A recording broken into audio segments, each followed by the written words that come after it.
Mahalo Day and Talofa, everyone. Want to welcome you guys to this live digital Gava session that we have on this evening.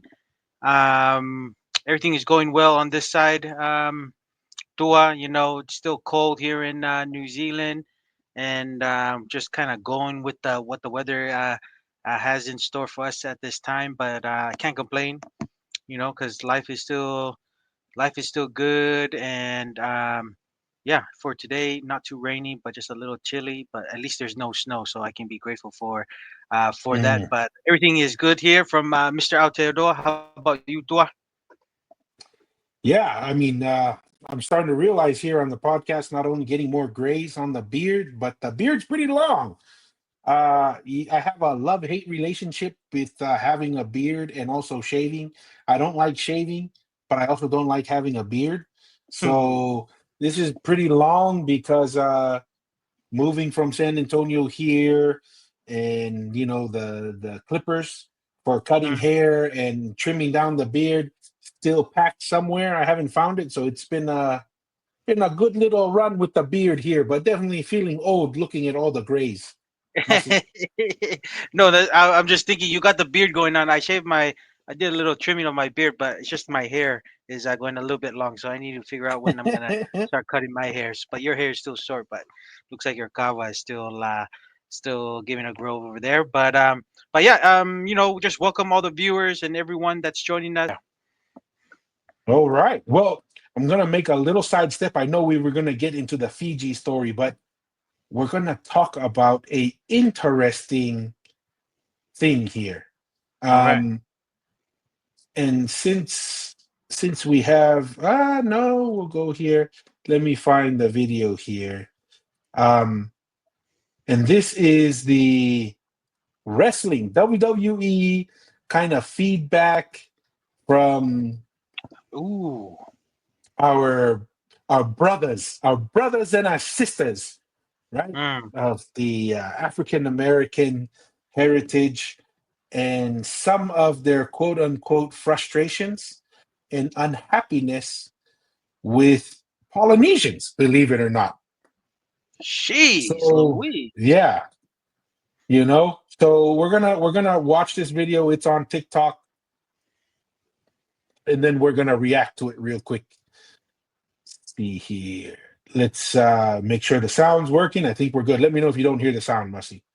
Okay. Have been eating off black culture for years. While Samoan wrestlers have been eating off black culture for years, while actual black wrestlers get left behind. They talk black. Hey, don't get it twisted now, Brian. They don't make them like me no more. Walk black. Wrestle with that I'm from the streets energy. But here's the truth. None of them are black. Not Roman, not Jay, not Fatu, only The Rock. And he even leaned into it when it was convenient. When black wrestlers be themselves, when they bring that same energy, WWE calls it a gimmick. They get clowned, laughed at, and pushed to comedy. But when non-black wrestlers do it, it's cool, edgy, main event worthy. See, I'm off the scale with it.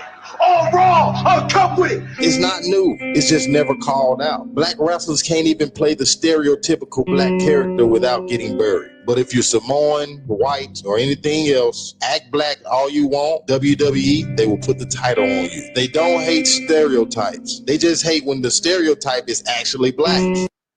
Samoan wrestlers.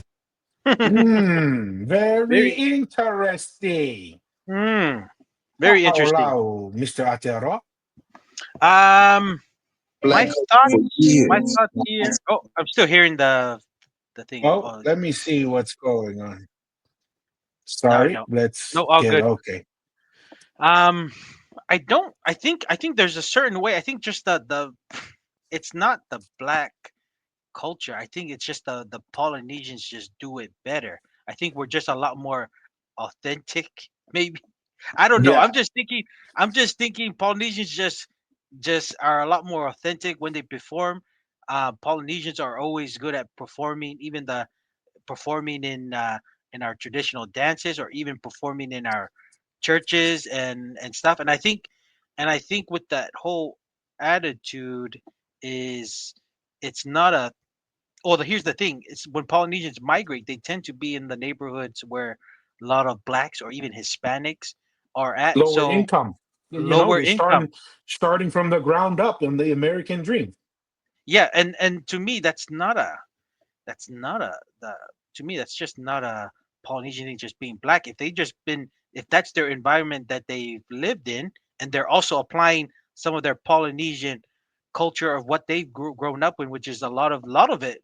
A lot of the Polynesians are performers in their, like I mentioned, to their dances, singing, even acting now. I mean, for those who know, especially Samoa and Tonga, we all have that comedians who were comedians in their own Polynesian villages and stuff that people would always kind of laugh at. They like to make people laugh and make some funny jokes. So the Polynesians always had that. It's not a black thing, and it can be perceived as that because a lot of these Polynesians have lived in a lot of black or Hispanic areas. So they've like Polynesians, and like how the Kingdom of Tonga had to survive colonizations. You pick what's gonna help you, that's gonna be useful to apply in the future. You take that and you use it for your benefit because, dude, that's how a sophisticated people and society do if they want to evolve and be and make the your culture survive in the future. That's just me, Dua. I don't know if you had anything else to add on, bud, or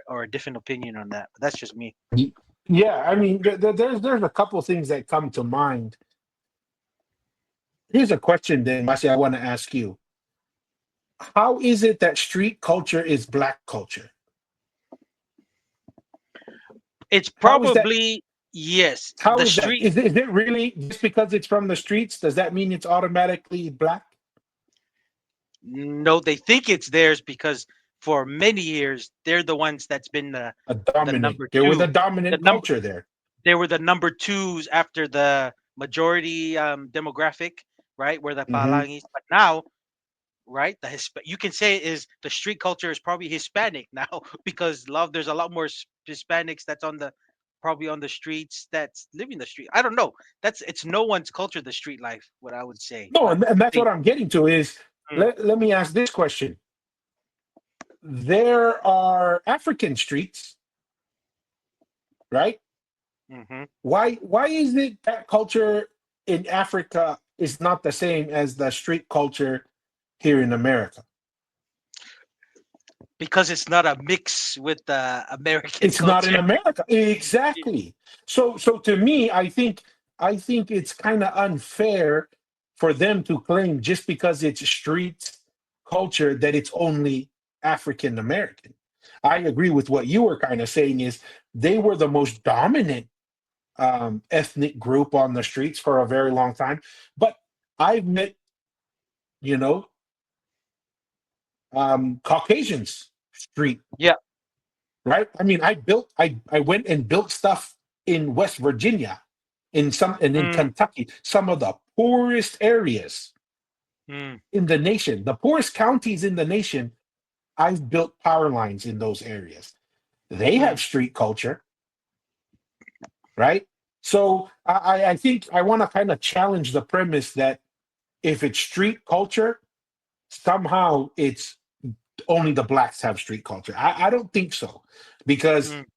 there are there are streets in Africa, but it's not the same culture over there as over here, right? And you can So argue there's they're more in tune with their black culture or African heritage in and culture Africa, back there. Yeah, I mean, yeah. yeah. There's a- So we start with that, and granted, they are a big part of that culture, but to say somehow they own it, I don't know if that's necessarily fair because it happened here in America, and there's a reason for it. There is that culture of democracy, capitalism, and then infusion of other Mm, cultures into it that made the street culture. So I want to challenge that a little bit. The next one is kind of going along with what you said. Polynesians are very good at adapting to their environment, and I'll use an example. mm, Building rock walls in Hawaii, right?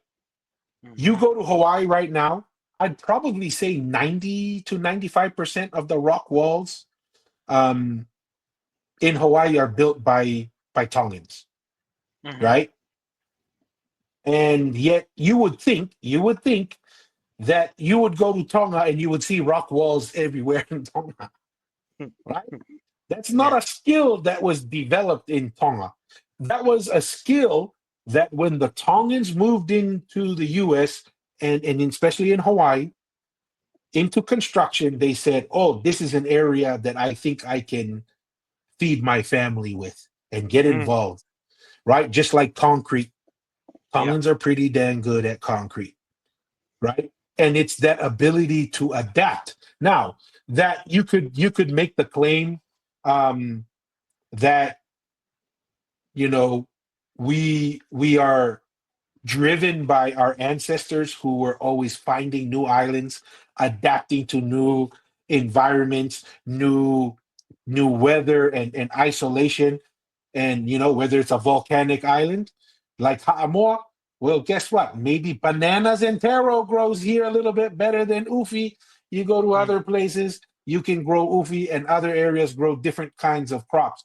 But I think Polynesians are very good at entering into a new environment and saying, what can I take from here to help me move forward, help me to adapt, help me to be successful? And some of that is street culture, right? If you yeah. grow up in the street culture, Polynesians can adapt and add their own flavor to it, have their own little approach to it. And I think that's where Polynesians are kind of flourishing right now is you need someone to be athletic. Yeah. You need someone to be an entertainer. Yeah. You need someone who can be tough and hold their own. Yeah. Like Polynesians check a lot And of another those thing, things. Tua. And another thing, if you need who's gonna be the better looking person, the Polynesian over at Uri Uri. Hey, I mean, I'm Yeah. just being straight up. Most of the Yeah. time, 8 out Yeah. of 10, you're gonna get a Polynesian who's a better looking than a Uri Uri, a male or a female. You know what I mean? So Hey, I mean, yeah, I mean, I'm just saying, like, you just look at it. I think it's just, hey, you have to ask the question with our Uri Uri brothers and sisters. Are you gonna call it like what Polynesian privilege now? Is that what it's gonna be? Like first it was oh just yeah, Tapalangi white privilege. Now then there was Asian privilege because they're kicking out the Asians from the Ivy League schools. Now pretty soon I'm gonna hear Polynesian. Well, according he only knows Samoan, so maybe it might be Samoan privilege. Um, mm. but they don't realize that there's Polynesians in general. But I don't No, know. and I think it's kind of silly. the probably the best person to kind of tackle this kind of topic, and I kind of listened to him a little bit, was Mayweather. He said it's sad to hear when you have the Udi Udi people who think that their culture is always breaking the law and living the streets. That's not a good thing, because if you associate black culture with always doing that, then you feel like the ones who do it the right way and get picked on their merits feel they're almost like looked down upon, kind of thing. So, Hmm. Mayweather is always he's had some interesting takes on that regarding that whole black culture kind of thing, because he thinks the black culture now is always doing something illegal, which he's saying that his own people would that's not a good thing. And then he always said, like, even the whole being called African American, you're either American or you're not. It's either, because when the Europeans came from Europe, did they call them European Americans when they came to America? No. You Any said black that's in Americans. everyone is the American. So it's kind of like it's the same topic with this black culture with the street tour. It's kind of like, if you're just in the street, it's just a street culture. It doesn't mean you're associating the street culture with the black culture, kind of thing. It's Yeah, just, if you're from the street, you're from the street. 100%. And that's the thing. And the other thing I want to add to it is, I think the reason why you know maybe the masses in America are embracing of the Polynesian version or flavor of the street culture is Mm, because it still comes back to some very commonly shared beliefs: family, mm, religious. Like like if you Polynesian's a big part, and I saw where they did a whole special on Roman Reigns and the Usos and all that stuff. Mm, You know what they talked about? Family. They mm, talked about their faith and mm, those things, and those are things that, like you said, street culture doesn't have to be just breaking the law. That's mm, just, hey, we live in an environment where there's poverty, where there's mm, challenges. We recognize that, but that doesn't mean that that's the only thing that mm, defines us. No, we have family, we have faith, we have, duty and responsibility, um, at church to family and even back to extended family back on the islands. So yeah, mm. I think that's something that was very interesting. That Very interesting. with the success of a lot of these Samoan wrestlers, that now all of a sudden there's something new in the horizon called Polynesian privilege. No, and the funny thing is, to a man, it just shows you that we're like a minority within a minority. We're not even 1% in the Polynesian census in In the the US. in the U.S. And for us to make a dent that other minorities are saying, oh, we're like they're starting to critique and try to bring us down a little bit. Dude, we're doing good things if other That's people are thinking. impressive. Yeah, That's really impressive. Like we're talking about the Udi Udis being what 14, 15% of the US population of 300 million. I mean, and Polynesian not even cracking 1%. percent. Maybe even if you include the Hawaiians, do we even crack 1%? No, No, no, because the that's crazy. Hawaiians are such a small percentage. Remember, there's Yeah. not a lot of Hawaiians. So that's crazy that we're making a huge impact and our population in America is not even 1%. That's crazy. Yeah, And they already feel threatened of what we're doing, but they're thinking we're taking their opportunities away. But America just goes on merits, man. Don't care what skin color or what you are, it's just on merit. But hey, man, Polynesians just keep doing their thing, man. Just keep going. yeah, yeah. Roman Reigns, The Rock, all these guys doing great. Mm-hmm. Jason Momoa. Yeah. You go to Jayo Petaya. You're going through Ian Tongi. You go in, like, Yeah. the list Yeah. is just Yeah. like, it's like you're saying. It's actually impressive, and I Tulsi guess I Gabbard guess in the political Tulsi field. Gabbard. Yeah. Yeah, I guess I can see why they would be frustrated, right? It's like, how did this group that just showed up, for all intents and purposes, showed up yesterday, and all of a sudden having a huge Huge influence and Uh, huge impact on the culture. Um, so I think I don't think that's a fair representation to say, oh yeah, they're ripping off mm, street culture and street culture is black culture. I was like, well, I understand why you think that way, but I think street culture is just street culture, right? yeah. It's just, it's unique to America because you have streets in other countries and they don't have the same culture. So there's something different and unique about the American street culture that has that kind of impact. So yeah, kind of interesting No, to see another thing some of to that frustration. yes, another thing I want to add on, like even just even recent now that there were issues of some of the street gangs of the ones who were from America with some of the high amount of illegals that were coming in and creating their own kind of gangs and street culture, and there was a little Hmm. feud. So that's what you're trying to say.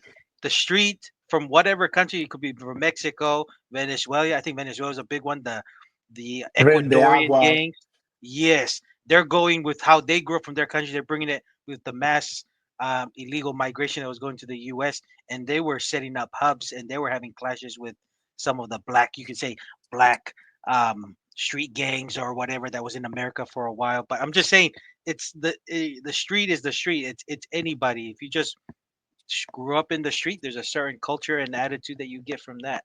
So yeah. 100%. Next one is a request from a viewer Mm, to kind of talk about. Let me see if I can find where Speechify talk about an article about Polynesians or Tongans found in Fiji, which is kind of interesting. Like a gravesite. Yeah. Yes. So what we're going to do is, rather than read it, because it is a relatively lengthy, it's only like a 5-minute thing, but or 7 minutes. But rather than us reading it, we thought about Snoop Dogg for a little bit because you can choose voices. We almost went with Snoop from the street culture, but maybe we kind of felt that we didn't want people to say we're ripping off of the street culture and African American culture on the podcast by using Snoop Dogg as the voiceover. But we'll kind of listen into it. Make sure, Masi, if you don't hear it, let me know. But Okay. we'll start this from the top.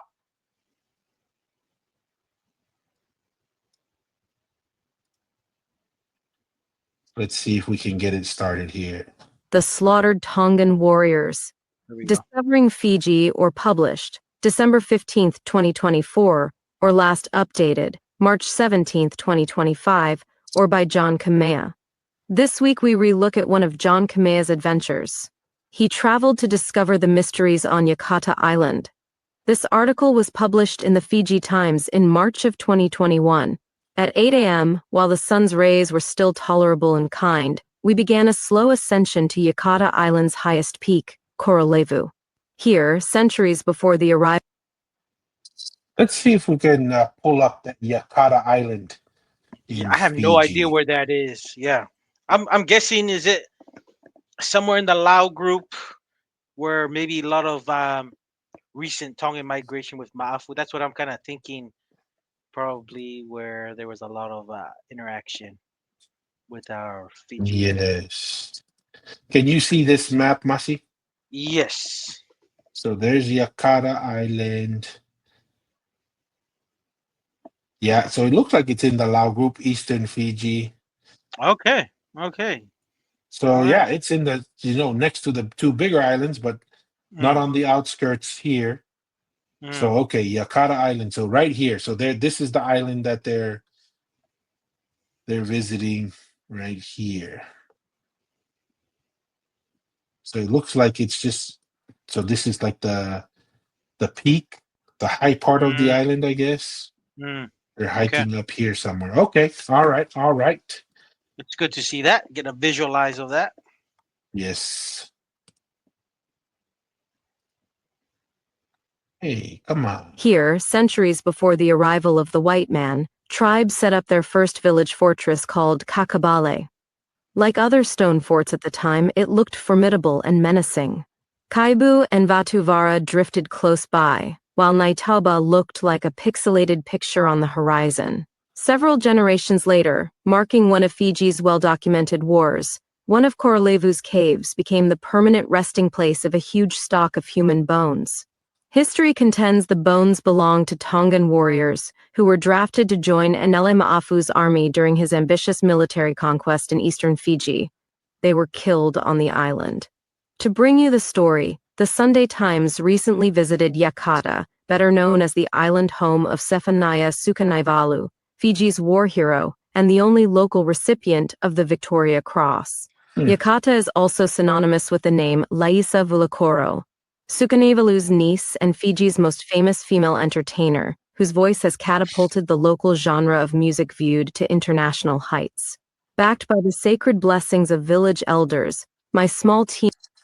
Is that the new like Fijian girl that's like, is she like famous now? I have no idea who that person is. Laisa no idea. Vulakoro. You haven't heard of her? I haven't heard of her either. Nope. I haven't heard of But her. I did see like a Fijian girl like doing like these new songs recently. Oh Okay. no, she's a much older sister right here. Okay. Laisa. So she looks like she sang songs like maybe in the 90s and 80s. Okay. Fijian singer known as Queen Avude. She comes from the island of Yakata. Okay. So she's kind of like a local famous singer. Okay. So Yakata has some superstars. Idea. Backed by the sacred blessings of village elders, my small team of 3, including Leba Vulakoro and Sairusi Vakalaloma, scaled through mountainside shrubs and thorn-infested mimosa bushes that were unkind to the skin. We were instructed to travel light, tipping the scale at 170 kilograms. That meant I had to hike with not too much water and not too much clothes. On the outskirts of the village, before towering palms start their endless lines into the jungle, we stopped for a photograph near the Toughness area. Algae flushed, this stagnant pool greeted us like a pot of green witch's brew. Our ancestors used to bathe in the pool, but they never caught any skin infection. The pool was believed to possess curative qualities, noted Sairusi, the tour guide. Walking through a foreign bushland can both be exhilarating and intimidating. That's because nature has a peculiar way of making the outdoors seem unfamiliar, if not terrifying. What may catch you off guard are the rare sounds of the wilderness, including the high-pitched vocals of serenading birds, the hissing sound of bough rubbing against bough, and the ghostly whispers of ocean breeze. Yakata is an island within the province of Cakobau, somewhere between Tavuni and Vanuatu, estimated to have been settled well before the 1800s. The island is endowed with caves, as well as the world's largest arthropods called coconut crabs, or ugavule. That's the Among the Tupou. first to arrive on Yakata were its warrior clan, followed by a group believed to have migrated from Vuna on Tavuni, who now make up the Chiefly clan.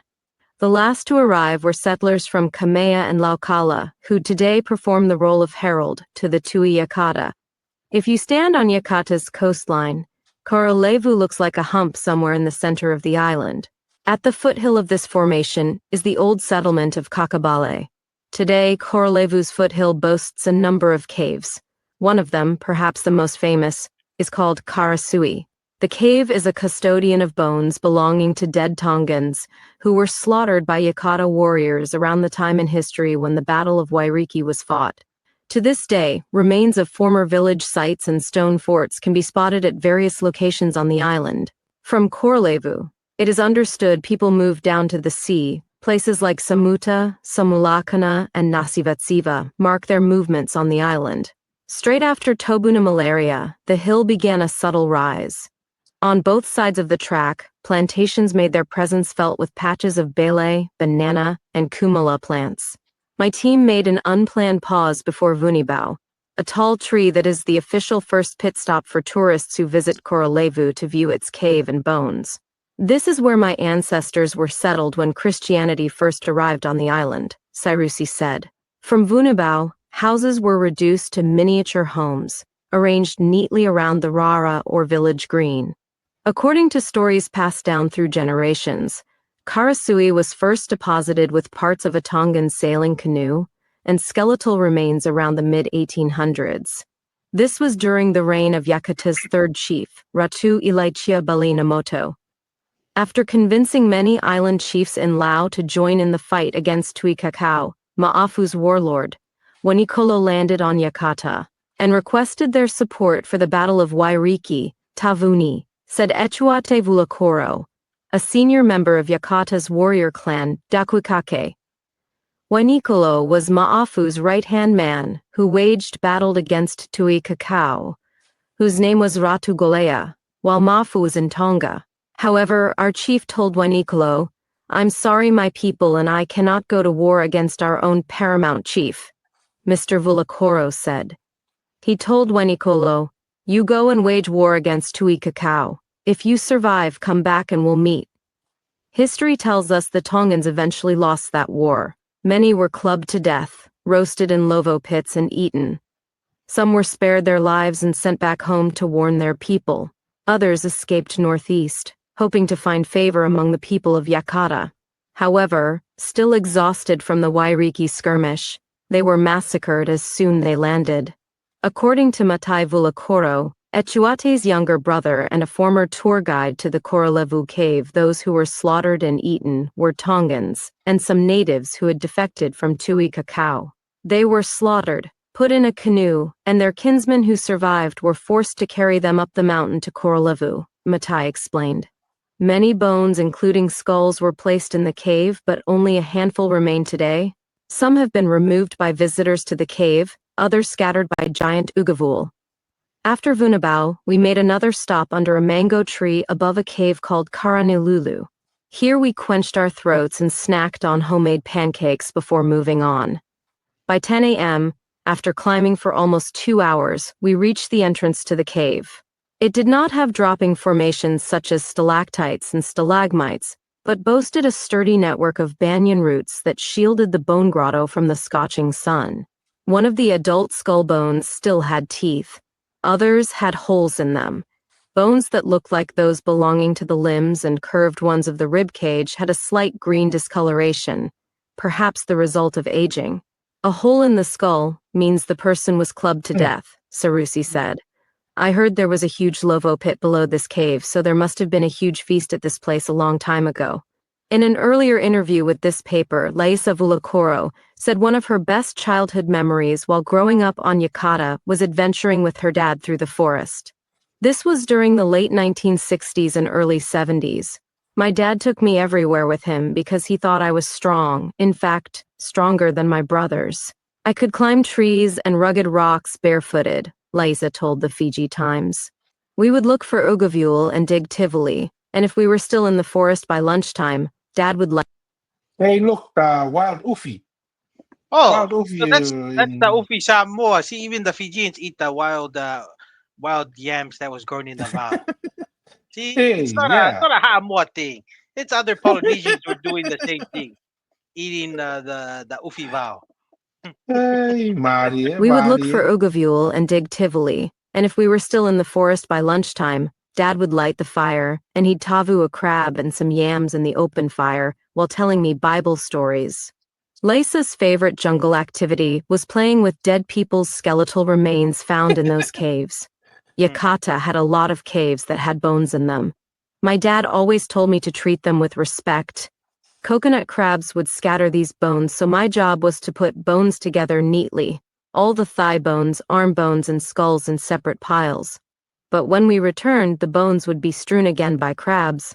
Yakata's association with Vuna in the past is evident in their sharing of ancestral god, totemic plant, fish, and bird. In fact, the island was part of the district of Vuna until the end of the war against the Tongans in the 1860s. To thank the people of Yakata for maintaining their allegiance to Tui Cacao during the Tongans' conquest in Fiji, they were brought under the ambit of the chiefly district of Cacodrove. Today, the Yavusa of Yakata is treated as the guardians to Cacodrove's chiefly household. Islanders are fondly referred to as Kase or elder.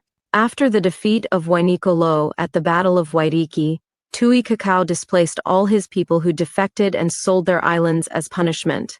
Yakata was spared. Tui Cacao also sold Vanuatu, but the sale was later reversed. Interesting. What's your thoughts, Interesting. Dor? What's your thoughts about it? Yeah, I'm trying to get a better understanding on why did the viewer say exactly what well they wanted us to look into, or just kind of talk about it? I think just talk about it. What was our thoughts? The viewer just kind of shared. It did nothing specific, but I have my own ideas to it before I'll turn it to you. But Yeah. I mean, if that was the case, it was like the battle. If that's the case, I don't know if they were Ma'afu soldiers. It does seem like to fit that time period, as it mentioned in the article. But to my understanding, that Tui Cacao, he was feeling, like I said, he felt pressured to give up whatever political power he had, to give it to maintain his power, to give his allegiance to the British. And it was to the reason why the British was gonna take over Fiji, which they did, because the Ma'afu's warriors were actually cleaning up a lot of these islands that you have over here, Tua, in the Lau Mm-hmm. group, and they established him as the Tui Lau, and he was gonna make his way to the main islands. So that's my understanding there, regarding that, because the oral history says that Tui Kakauga was feeling pressured from the British from the north, and then the Tongans coming from the Lao group, and he, in order for him to, and apparently he wasn't like the sole authority, apparently, from some of the Fijian saying to give up, but because he had the perception and viewed that way by the colonial powers. That's why he just kind of gave his rights and his kind of regional power to them, and that's what kind of he becoming like the governor or some kind of political authority in Fiji. But if that's a story that happened, it happened. But from my understanding from the oral history with Ma'afu, he was very successful in dominating all the Lau group in the Easter Islands, and Hmm. he was making his way to the main island um, of Fiji. But this Tui Cacao guy, from my understanding, he gave up his rule to the British to the British Empire. So that's just my thoughts there regarding this. If those were Tongans in the caves that were captured, we're not we're human beings. We don't always win every battle, but overall, Ma'afu was successful in pretty much his conquest of Fiji overall. So that's just me Yes. there. Yeah, I'm trying to find. I remember seeing a map somewhere that it showed all the areas that Ma'afu had control over. Okay. Um, and I'm trying to understand. I'm trying to see if I can find it because it's it's important to understand. And if I remember correctly, and you can see this map, right? Yeah. Like he had he had many of these islands to the east.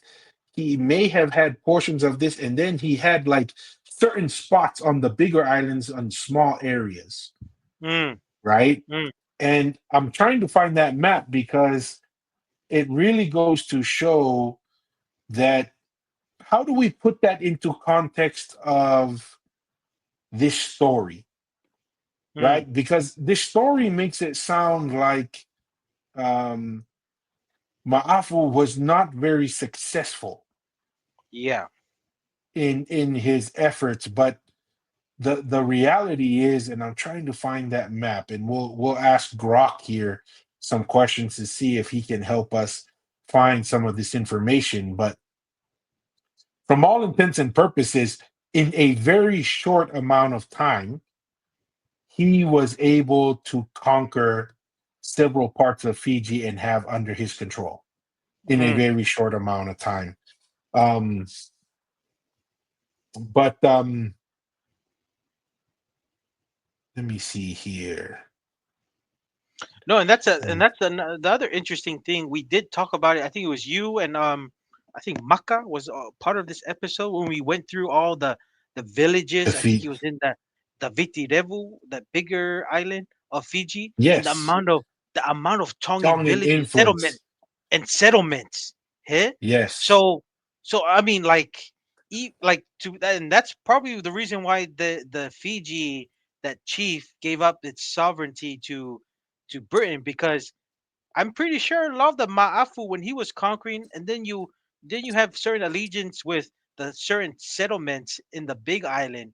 They were gonna there I would think that the Ma'afu would have some kind of influence to have their allegiance, and that would have been a very powerful force to deal with. So it was better to give up to the Paalangis, which that Fijian chief did, to become a colony to Fiji instead of being a colony of Ma'afu, because Yeah. Ma'afu was looking for somewhere to establish his authority, because Taufahau had pretty much Tonga, so he was looking for somewhere to establish his authority, and which he did because he became the Tui Lau in Fiji. So, and with all the Tongan settlements that we did talk about, that's a lethal force that maybe you don't want to deal with it too much, and save you the hassle and give it to the Europeans to give you some kind of power to live the rest of your days. I don't know. That's just me thinking out loud, Tua. Yeah. Well, and that's the thing is, this story does make it seem like Ma'afu wasn't very successful and he lost things. And it sounds like this happened while Ma'afu was in Tonga. Uh, Mm, so that's another interesting thing here. But we're going to ask Grok here. military conquest in Fiji. Give a timeline and islands and provinces under his control. Mm. Let's see what Grok comes up with here. Can you see that? So I just Yep. asked, give a summary of the success of NLM Maafu in his military. So I want to read this with context of that story, right? So we'll kind of walk through this. It says NLM Maafu, a Tongan prince and Christian missionary, significantly influenced Eastern Fiji through strategic alliances, military campaigns, and political maneuvering from 1847 until British annexation in Mm. 1874. So about 30 years, Yeah. right? Because he grew up on Tongatapu, and he was kind of exported out because Tupou the First was trying to ensure that there was no real threats to his power. That's a lot of the Yeah. stories of why NLA was sent to Tonga to be the governor. His success stemmed from exploiting kinship ties, aligning with powerful Fijian chiefs, and leveraged Tongan military strength, particularly through his role as governor of Tongans in Fiji. Ma'afu established control over the Lau archipelago and parts of northern and eastern Fiji, creating the Tovata Confederacy. I never knew that. Mm. So that's what Ma'afu's basically, or the areas he controlled was called the Tovata Confederacy. I didn't know that. Mm. Okay. Though his ambitions were curtailed by British intervention and local resistance, such as on Yakata Island, his That. conquest Okay. reshaped Fijian politics. So that's where that Yakata Island. Mm. What's the population of that Yakata Island? Ooh, let me see. Look that up because I mean, it sounds like it doesn't look like a very big island. I mean, yeah. And what's interesting here is it sounds like from the story that we heard and read there, the Yakata Island didn't fight them directly. They were retreating from a loss at Rairiki, and Mm. that's when they were killed. So were they actually fighting against Yakata? I don't know. And it doesn't sound like it's a big population. No, I'm still So trying to get the that's population here. interesting. Okay. Let's Mm. see. Yakata Island. His conquest reshaped Fijian politics, introduced Methodism, and left a lasting legacy, culminating in his title as Tui Lau in 1869. They said the population right now, from what I see here, is 240. So it's very small. Yeah, Very yeah. small. Interesting. Mm. So, I mean, maybe it's just a small little force of the battle, but it doesn't sound like that would be something that would stop Ma'afu's influence here. Yeah. Yeah. Interesting. You want me to go Interesting. over the timeline Yeah, go of over the Maafu? timeline right here. All right. So timeline of Maafu's conquest and control. 1847, Maafu arrived in Fiji to investigate a preacher's killing in Vanua Balavu, sent by Tongan King George Tupou I to reduce his influence in Tonga. He settled in La Kepa, Lau province, leading the Tongan community and converting locals to Methodism. 1848, Maafu aligned with Tui Lau, the prominent chief of Lau, and began consolidating power in the Lau archipelago, forcibly converting La Kepa's population to Christianity. 1850, Mafu gifted a canoe to Tui Cacao. So this is that guy, right? This Yeah, Cacao. Let me see. Cacao Kadavu drove province, receiving Manua Paravu in return. He established his base in Loma Loma, Vanua Palavu, after suppressing a religious war. This secured his control over Vanua Palavu and strengthened ties with Cacao drove. okay, pause there. 1850. Pause there real quick, Yeah. Masi. Let's look where. So there's Vanua Balabu right there, Mm-hmm. this area. So he's now establishing in how many years? Let me try and consolidate this Eight, stuff so we can. 1847. Dang. to 1850. So in 3 years, She. in 3 years, he's he has consolidated pretty much all of these islands, and then in the Lao group, and then now kind of the bigger island in the Lao group, he's consolidated power. And what I thought was interesting Mm. is he gifted a boat. So we're gonna say that he, according to chiefs here, this is a boat that the Hamoa people gifted to us, or what? Where did he get this boat from? Thank goodness the Lemaki clan, who probably the Tui Manua sent them and put them in the stones next to his uh, settlement where they buried them with the Ufi pits. Gave him this boat, but interesting here, right? That Mm. he's gifting both, and he's using military power, he's using alliances, and then economic influence just to get Yeah. control over the islands. Very interesting. Okay. All right. So Um, 18. Want to continue on, Tua, or yes. Yeah. okay?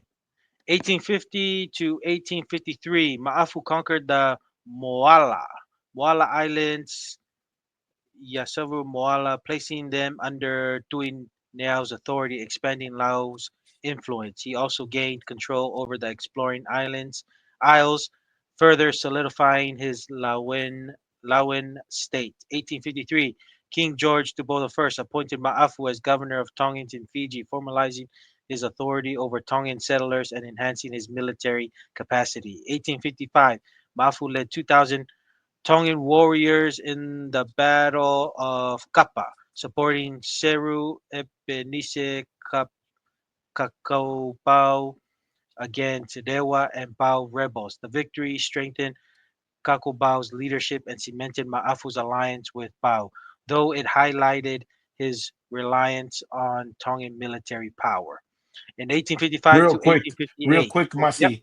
Hmm. This is the Takombau that Tupou the First, on his way back from Australia, Takombau asks Tupou the First for support in the Mm. in the rebellion here, and Tupou the First says, "Yeah, I'll support you if you baptize to Christianity."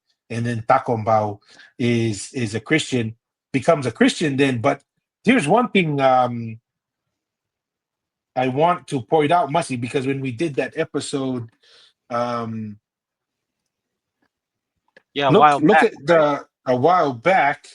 Look at let's show this first.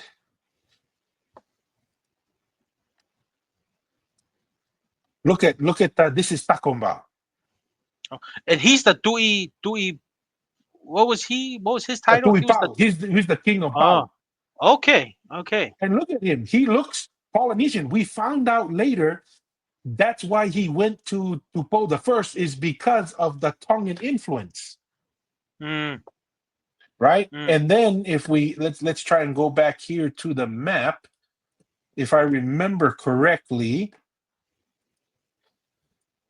Bao is, I think, over here. Where's Bao Is that where like in Suva Fiji? is that? Where's Bao? Or is that more the northern island? Yeah, let me try and find it, because I want to say like it was like either this area or up here. I'm trying to figure out, because Oh, we towards find Bao. out later that Bao had Tongan influence. The chiefs that were fighting against Takombao, this guy, Yeah. they also had Tongan influence. Mm. Um, Let me see if I can find where Bao Fiji is. Dude, it was almost like just bunch of Tongans just just starting for power, political Yes, power. Yeah. yes. And so Bao is somewhere here on this coast. Let's just find it. Bao Fiji. So it's right there. So that's the Bao Mm, area. So it's on this eastern coast. Yeah, Suva, all this mm. area, and then the those other chiefs were like in this area, right? And remember And you that big see, river? That big river yes, that the seems to have a bunch of Sigatoka Tongan. Yes. right here. And this, Eh, so that was what was interesting is we were initially thinking, oh, this whole area right here had Tongan influence. And then we find out over here had Tongan influence, and then Pau had Tongan influence. That's why he reached out to Tupou the First because of that relationship to Tonga. So really, there's Tongan influence all over Fiji, which was a and you, surprise to me when we did that video that we watched because yes, I thought it was mostly in Lao. yes, and he's the one that really made the call, right, to really give up Fiji's sovereignty to the Yes, British. Okay, to the that's British. Yeah, interesting. That's interesting. yeah, Well, and it's it's because because yeah. it gave him. Well, Go ahead. he wanted some political power, right? Is that the reason? Yeah, well, it's because apparently he burned down a U.S. embassy or asset, and then, um, like you read here, uh, Maafu first supported him to suppress the revolt against him, but then Maafu started to turn on Pau, and Oh, so he looked around. It's like, man, I owe money to the Americans. I can't pay them. I can't yeah, seem to get control locally. So his political move was, I'm going to cut a deal with the English and try yeah. and give me some type of political power. Mm. Okay, so Maafu was doing his duty as a religious, but obviously Maafu had more ambitions to do more because he wanted, right? He was a well capable leader himself, as Yeah, proven. yeah. Let's go with 1855 through 58, Mas.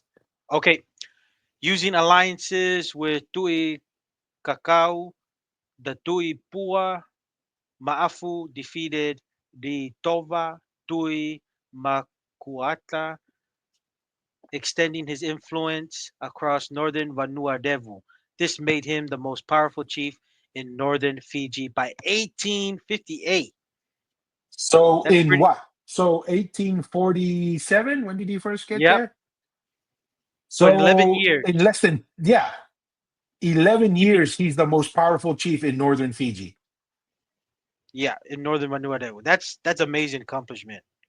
And you're going to tell me Yakata Island with 200 population is what stopped him?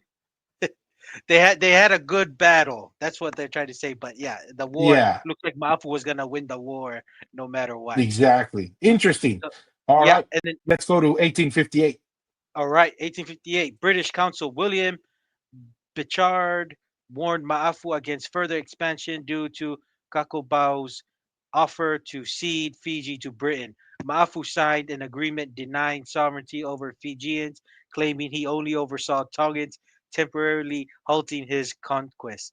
See, this is the political move. This is what giving him justification to for I guess because there were so many Tongans everywhere. It seems like Yeah, everywhere in all of Fiji, that was justifying his actions to say, I'm just gonna conquest as much as I can. But it looks like the British were worried about his yeah. conquest because of their So, deal with Cakobau.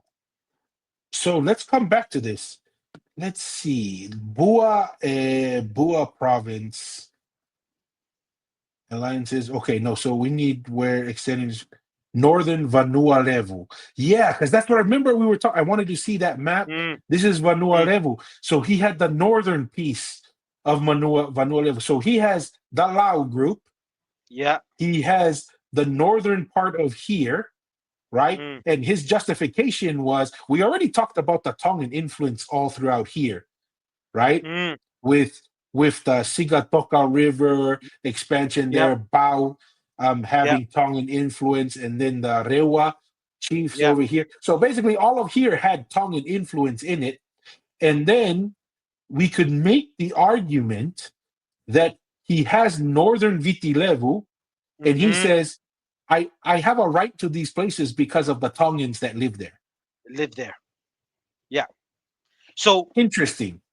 so that's what I'm saying, Tua. That's what it makes sense with some of the oral history that I've heard that that Kakumbao gave the deal because it was very realistically if he was taking over that northern island, making his way down, and he could have picked up more allegiance from these other areas that had more recent Tongan migration to in Vanuatu with that river.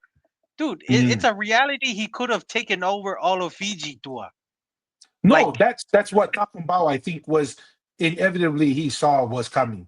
was coming. So cut it, like what you said, cut a deal because he was in He debt can with get the some political British influence. EO, and he Yeah. can save him and his family to have some kind of political influence in the new Fiji that was going to be under British colony. So hey, that's Mafu was a beast, man. He just seems like Well, he was a good. now It you seems like know well, I was thinking I was thinking that it seems like if Taufahau didn't achieve Tonga's independence, we had a strong number two. we had a bench. We had a strong We had bench. a bench. Eh? Shit. Yeah. Well, now you know why Tupou the First needed to send him to Fiji, because Tupou the First maybe saw him. This guy's pretty capable. He's Yep. smart. He's a good leader. If I don't give him a task and move him out of Tonga, he could become a rival that could threaten Mm. his governance over Tonga. So Tupou the Shit. First seemed to have seen that too. Mm. All right, let's continue. 1862, Mas. All right. 1862, after Britain declined to annex Fiji, Maafu resumed expansion, consolidating control over Lau and northern Fiji. 1867, Maafu established the Tovata Confederacy, uniting Lau, Cacao Drove, and Pua under his leadership. This confederacy covered most of northern and eastern Fiji, but was unstable and short lived due to internal rivalries. 1868, the Tongan government disclaimed sovereignty over Fijian territories, including Lau, weakening Ma'afu's position as a Tongan prince. 1869, Lauan chiefs appointed Ma'afu as Tui Lau, King of Lau, Levuka, and Ovalau, recognized by Cacao Drove and Bua chiefs, formalizing his authority in Lau. This title was later ratified under British rule. Pause there real quick, 1870. Marcy. I want to Okay. talk about a couple things here. So, it looks like Fiji initially, or England initially denied the annexation of Fiji. So Cakobau is trying to build, he's trying to nation build, right? Yes. He's trying to build a nation for himself here. Excuse me. Bless you. And then he reaches out to the Tongan government. Yeah. And this, from what I understand, is England is starting to come back into the picture after they Mm. first said they know we're not going to annex Fiji, um, which kind of flies in the face of, we always hear the story, oh, nobody wanted Tonga. The English really wanted Fiji because of all these rich resources. Well, Good, it great sounds point. like looks like Fiji first said no, or Mm. England first said no, they didn't want Fiji. Um, but what I think is interesting here is, so he reaches out to the Tongan government to try and Mm. say, hey, can we make the territories that I oversee as part of Tonga? Part of Tonga. Mm. And the Tongan government says no. And that really weakens his argument As the Tongan prince. of, Yeah. yes, I'm not conquering here. I'm reclaiming. It's what Putin is claiming with Ukraine, It's the right? same He's argument. saying, Yes. yeah, I'm not invading a foreign country. I'm reuniting Russians who are Mm. in Ukraine who want to be part of Russia. So very interesting. My idea is the same political play back in those days in the 1800s still happening in the 2025s. Eh? Politics is still the same. Classic. Yeah. Okay. Okay. All right. 18, So 1869? 1871. No, I Oh, think we're. 1871? Oh, let's start with 1869. Okay. Lauan chiefs appointed Maafu as Tui Lau, King of Lau, Levuka, and Ovalau, recognized by Cacao Drove and Pua chiefs, formalizing his authority in Lau. This title was later ratified under British rule. 1871, Maafu recognized Cacobau as Tui Viti in the Kingdom of Fiji, serving as viceroy but abdicating to maintain Laos autonomy. His administration in Laos provided favorable land leases to planters, making Loma Loma a trading hub rivaling Levuka. 1874, Maafu, alongside Cakobau and other chiefs, ceded Fiji to Britain. He became Roko Tui Lau, a subordinate administrator in the crown colony, presiding over Laos until his death. in 1881. His land reforms endured despite later uh, provincial corruption. Corruption. Mm. So it looks like, I mean, the way I'm trying to read and understand this is after Tonga says, no, we're not going to recognize you as part of Tonga, then he joins under Cakobau to say, hey, let's see if we can unify, right? Yeah, Let's see if we can unify Fiji, be a kingdom kind but of thing. to be a kingdom, but obviously that didn't succeed because eventually they're ceded by Mm. Fiji. Fiji is ceded to the English. Yeah. Yeah. And that's so he did all of that in 47 down to when does 47 to 74, so almost 30 years, just under 30 years. Mm. Mm. Very Okay. interesting. Yeah, I mean, and this is the kind of stuff that I think is just an evidence of nation building, understanding how to build alliances, military power, understanding the role of religion, right? Because he had a religion component, a religious component, he had a military component, he obviously had a technological component because he had a superior navy. That was one Mm. of the reasons why he was able to move around so Mm. much, a lot of, and and to do that in a short amount of time. That just goes to show, man, the Tongan model of expansion, empire building, organizing of government and resources, the Polynesian slash Tongan Empire, they knew how to do these things, man. And in a very short of time, he didn't even grow up in Fiji. And in Yeah. 30 years, is one of the premier chiefs in Fiji. Yeah. Well, that's an interesting question too. If we ponder on it, like, what would happen? Maybe was it smart that Tupou the first didn't recognize and maybe assist Maafu in just even because all the Maafu looks like Maafu was willing to do the work. The work was the admin willing to do the whole managing of the Tongan. Let's just say they were all part the ones because looks like Fiji was like one of those places that was like a lot of mixing with the Uri Uris too and the Polynesians. Looks like it was kind of like that place, but he just wanted some authority to help the see, and that's another level of political thinking. He just wanted some kind of authority from Tonga to justify what his actions to appease the Palangis in Britain. What he was doing was okay, Yeah. but Yes. maybe, see, and that's the thing, right? That's another level of politicking that Maafu was at. But maybe Taufahau knew something that if we recognize that, maybe the British would just come and take over Fiji, and then maybe come to Tonga militarily and do the same. So it's very interesting that The delicate dynamics there. Yeah. negocio. But I don't know. That's just very interesting on that level. But yeah, it's very interesting. Yeah. And I mean, I think that's, we have to kind of explore that. I would like to explore that question you asked, Masi, is what benefit would Tonga get from claiming the Lao group? I don't know of any benefit, but it would only add risk, right? Mm, It would add risk of England having more influence and possibly Tonga losing its independence. And also bringing the whole purpose of sending Maafu was to have him out of the Tongan mm, politics.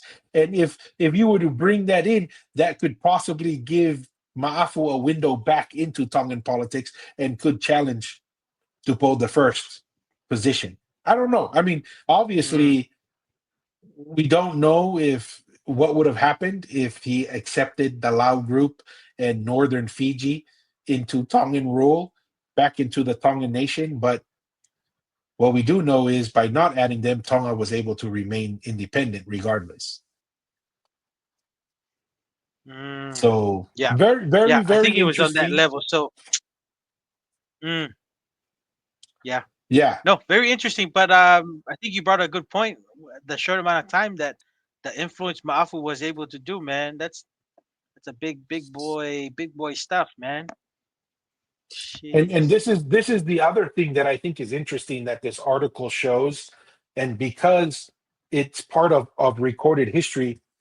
There's no other group, a small group of people in Polynesia that we have historical record of expansionism, right? Expanding outside. Remember, we looked at that one article that stated, "Hey, look, there is something that the Tongan group did that no other group did." And what was that? Controlling islands over a large amount of space. No other Polynesian island group had ever done that. And Mm, here we are, even in recorded history of Tonga practicing expansion in Fiji, right? mm, And we don't have any record of any other Polynesian islands doing that. mm, And you want me, I'm sorry, you want me to believe Tui Manua did that?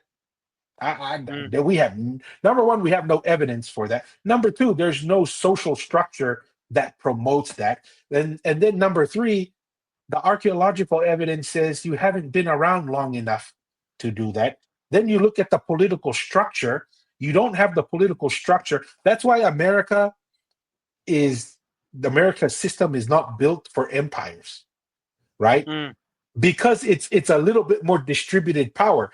You have a president for 4 to 8 years mm, who wants to pursue one set of ideas. You get a new president who wants to pursue another set of ideas. The lack of consistency of the same idea, the same family, the same group making mm, decisions.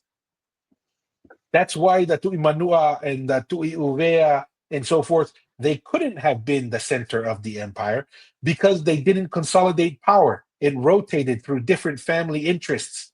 There's only one location that we have historical evidence of expansionism.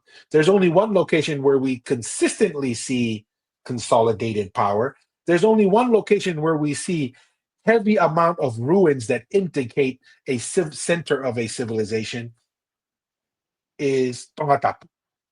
mm, That's we even have it on the other islands too, but Mu'a being the center, the capital, I mean, this little exercise to me was very, very enlightening on Ma'afu, the knowledge, the skill sets, the military prowess, the administrative knowledge, right, the negotiations.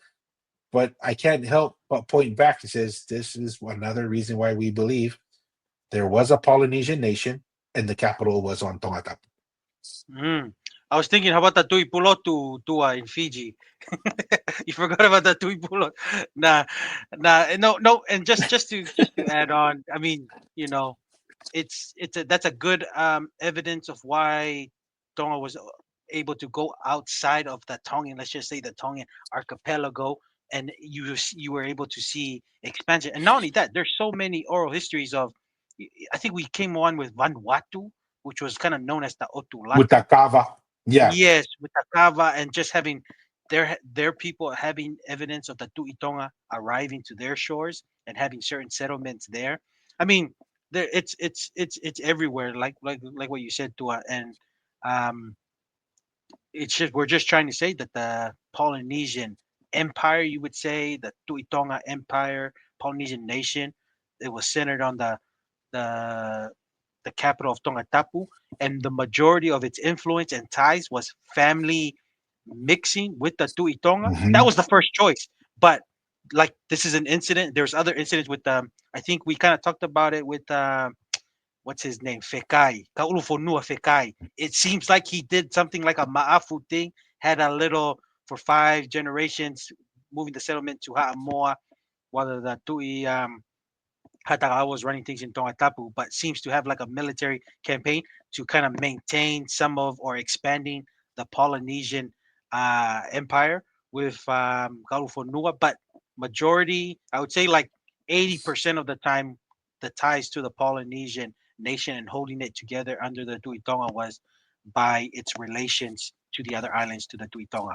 And then, occasionally there's little evidence here and there with some of the oral history that we've kind of shared and kind of gone through, kind of like a ma'afu kind of thing. Some Tongans who are maybe the outskirt or maybe some political tension with what was happening in Tongatapu had some little expansion, military expansion going Mhm. around, and maybe, and even in Kaufunua's Fekai's case, the multiple assassinations on the Tui Tonga kind of moved him to do a little like a revenge tour, military revenge tour, a little bit from some of the names after Kaufunua, after his own name, and the I think there was the other Tui Tonga from Tevita Fale's list of the Vaka Fuhu or something like Vaka Fuhu, like some of the names they're like these are names that was a lot of military campaign going on.